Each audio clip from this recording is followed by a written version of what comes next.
Yeah, so basically what we want to do is just try to think positive, make your actions become habits. So what you do every single day, repeated over time, typically it only takes about 60 days.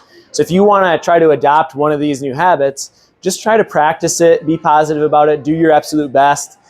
Try to make it easy and simple. Don't focus on too many things at once. Just maybe it's okay, maybe I'm going to focus on my vegetables for the next month or the next 2 months. Once you get about 2 months in, it's going to become habit, and then you can move on to the next habit. So you basically just want to make it easy and turn those actions into habits.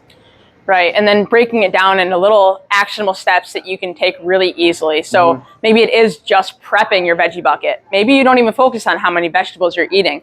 Just focus on, okay, I'm going to make that veggie bucket every time I bring home my groceries, and you'll probably increase the amount of vegetables you eat without even thinking about it.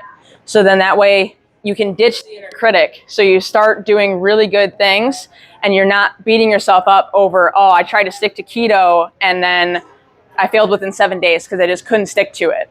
And instead of having that repeating cycle of like, man, it's really going to be hard, I don't know if I can do this healthy livings thing, making it easy and accessible and planning like, hey, it's not going to be one straight line from where I want to go and where I am. Like on that little first picture, it's like your plans, you want it to go smoothly, but life happens. There's going to be peaks and valleys. There's going to be things that come up throughout your life.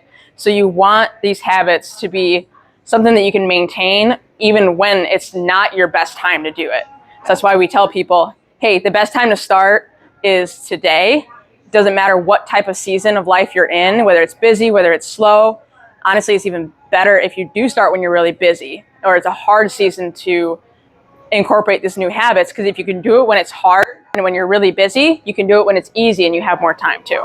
Another thing is try to focus on adding things in rather than cutting things out. So a lot of people have the goal of like, I need to cut back on sugar. I want to cut back on junk food. It's really hard to do that. Focus more on adding something simple in. So, instead of cutting out pop, it's a lot simpler to add in an extra glass of water. So let me add in an extra glass of water every day, and I'll do that until it becomes a habit. That's going to be a lot easier than saying, I'm going to cut out all my pop, for the next month. You might set yourself up for failure, whereas we want to try to make sure that you're succeeding and make this journey a little bit easier by adding simpler things in.